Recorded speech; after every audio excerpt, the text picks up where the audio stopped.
In this video, I will show you how to lash weak lashes with 0.03 millimeter lashes.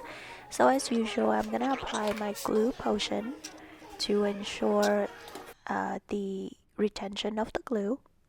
And then I'm going to tape the lids up using the medical tape that is torn in half.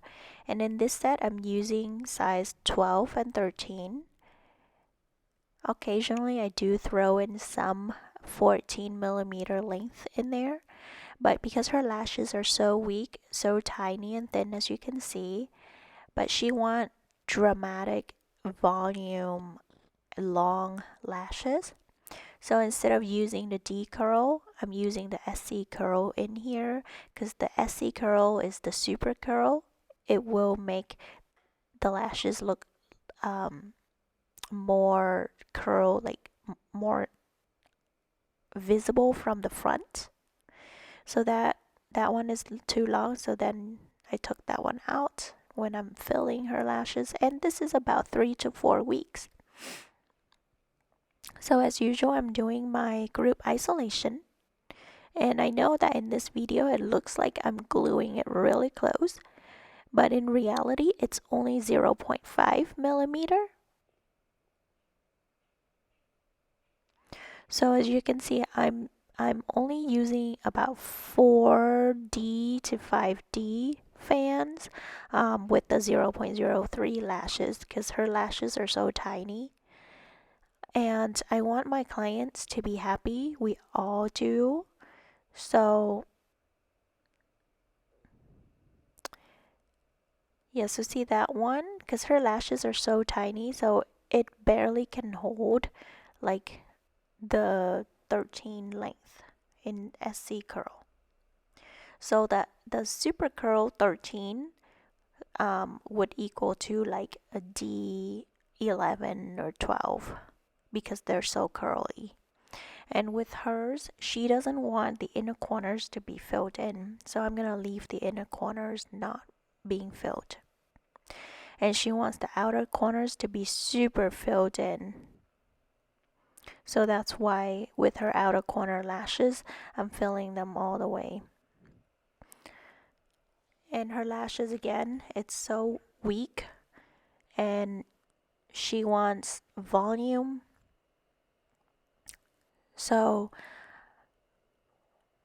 this is the best solution that I can come out for her is to use SC curl but in 0.03 lashes and only about 4 to 5D per lash.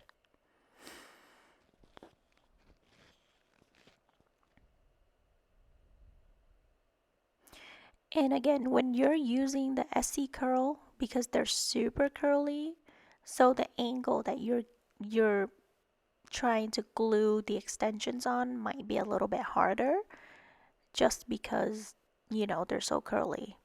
So I would recommend you to stick with the C curl and the D curl at first until you're completely comfortable with doing extensions. Then you can experience out more types of curl.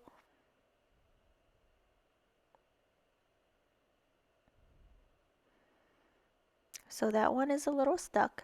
So as you can see, I'm just using my tweezers to separate it out. Super easy.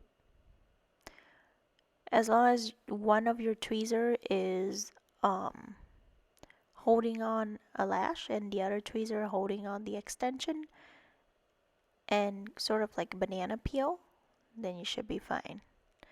And right now I'm like focusing on her corner lashes because she wants them to be super filled in.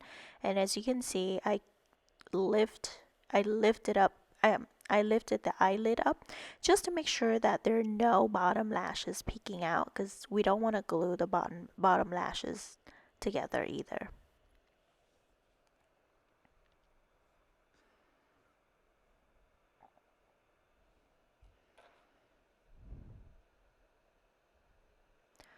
So the goal is to isolate first and then place the extensions. Never ever get the extensions and then isolate, because if you don't isolate first and then get the extensions, the glue will dry. Okay, so too many times I see, mistakes like they're gonna get the fan, put in the glue, and when it's secured, they start to isolate. That's a big no-no because it will make the extensions dry, the glue dry, and by the time you're gluing it on, it seems like it's stuck. It seems like it sticks at that moment, but in reality, it will shed in about 3 days. So you definitely want to be careful about that. So I always isolate first and then um, I glue it. Just because as soon as you dip that into the glue, you want to bond it right away. Because remember, glue dries in nanoseconds. So you want to ensure that bonding happen right away. And when you're working with tiny lashes, remember that your tweezer tip will always have to be super close to the eyelid skin because the lashes are so short and so tiny. So that's why they're just going to be a lot of good isolation. And the tip will have to be really close to the eyelid. Now, with longer lashes, the tip of the tweezer can kind of like move further up from the eyelids because, again, the lashes are longer. But if lashes are short, tiny, itty bitty, then your tweezer tip will have to be closer to the lid.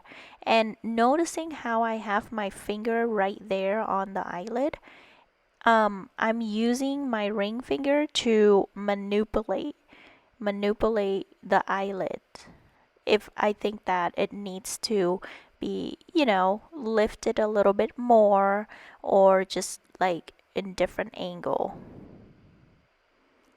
It's really neat. When I went back to Vietnam get my lashes done, it's so crazy, but this one place that I went to, they don't use isolation tweezer at all. The whole time she was just using her finger to kind of like manipulating my eyelids. Like she'll be pressing on a certain point to make the natural lashes, like stand out a little bit more. And then she'll place the extensions. And it was like pretty quick too. It wasn't taking like 3 hours or anything. And I have to say that the application was pretty good. No sticky. But again, this would only work on long lashes that are straight. And most Asian lashes are pretty straight. So I would understand why that technique would work, but that particular technique will never work on wavy lashes or crooked lashes or clients who sleep on their sides, because you definitely need an isolation tweezer. And then back in the days, they used to use this isolation tool that looks like a toothpick, like a really long toothpick, and only has one hook.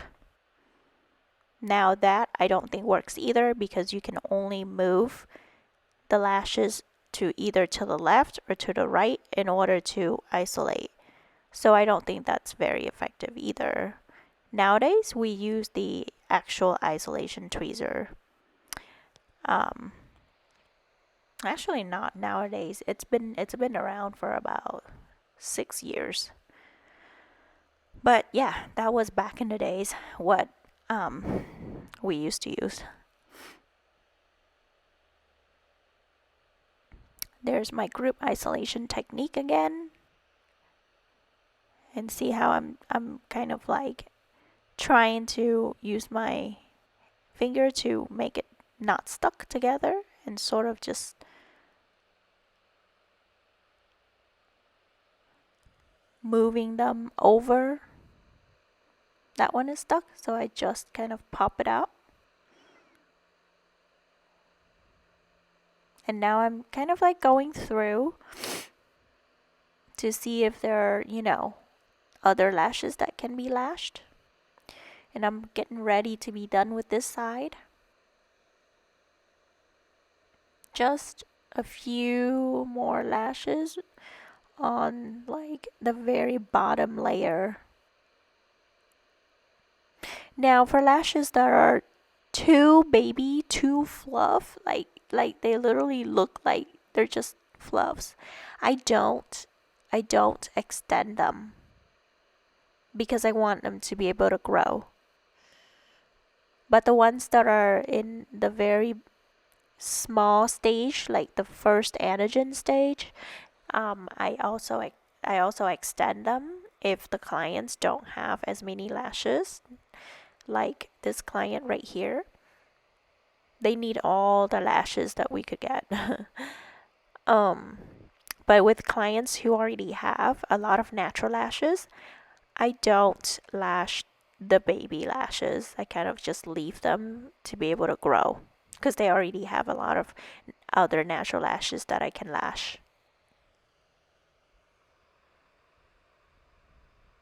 So for the left side, notice how my pinky resting on like the bridge of the nose. So when I lash the left side, my resting point again is the pinky, and it usually rests right there, right on the bridge of the nose. But yes, you do have to have a resting point, and try not to rest on like on their nose where the nostrils are, because that can get really uncomfortable for the clients, or touching their lips and things like that.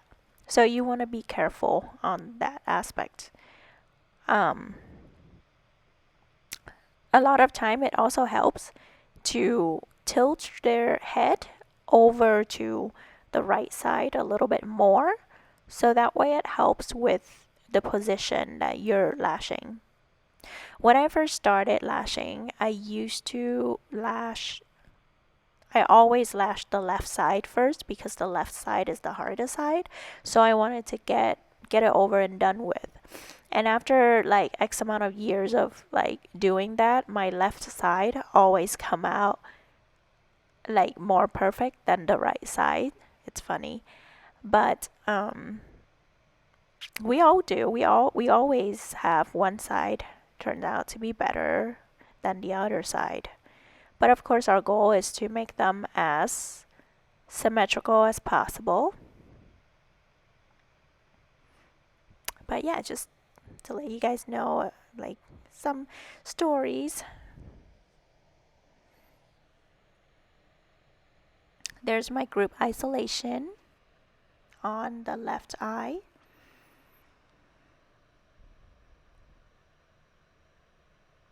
I apologize that the camera might not show very well on the left eye.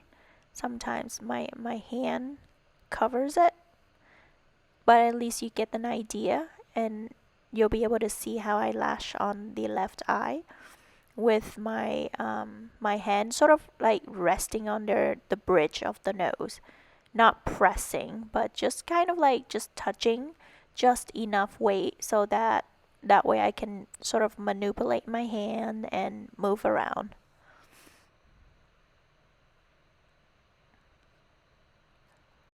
With my isolation hand on the other side, the left tweezer, I told you guys that in order to be able to lash long term, you need to sort of like rest your palm on their forehead and then your fingers on their eyebrows and things like that. It's not going to weight their head down. It's not going to add any extra weight. In fact, all of my clients say that I have very, very light-handed, like they can barely feel anything. But in reality is that I feel like I'm I'm just like all over their forehead. But the key is you're just using it as like a touching point. Like you just touch it to know that you're there, you're stable, and you're not like moving. And then I'm using my fingers a lot to sort of like lift and rest on the eyelid, but gently. And you also notice that right now I'm using a little bit of my finger pressure. It's not a whole lot of pressure. It's just a very gentle movement. And in fact, when I do my eyeliner, I sort of utilizing similar lifting technique like that in order to tattoo the lash line. So yeah, that's a little tip right there.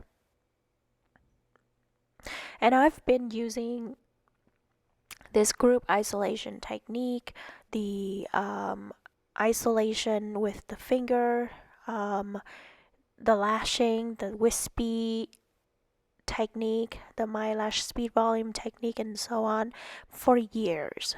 So this technique guaranteed works, and it will make your lash application so efficient, so fast, but quality at the same time.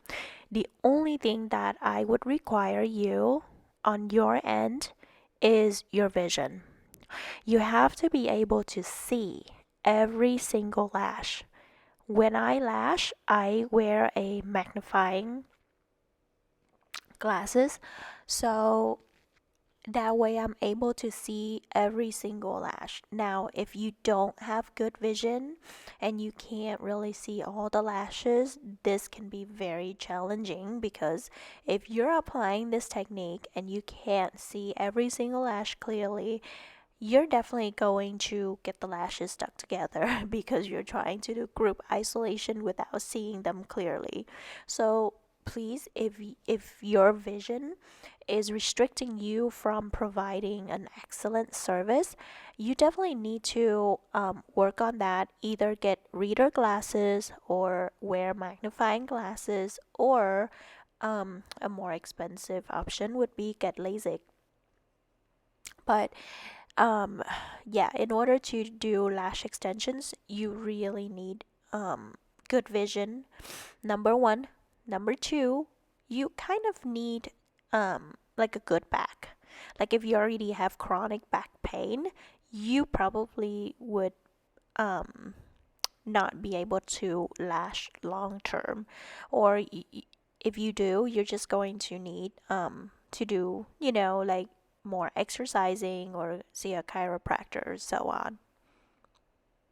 And in fact, me wearing magnifying glasses, my vision has not changed for the last 10 years. It stays the same strength, which is minus 1.25. It stays exactly the same. And a lot of people are actually surprised, because back in the days I used to lash, like 6, 8 hours straight. And I'm talking back to back, okay? I didn't take a break. And they were actually surprised to hear that my vision was never really an issue. It wasn't really for me because I didn't really have to use my eyes so much. So I'm getting ready to wrap up on this set, and this set in total takes me about, like about 30 minutes to finish.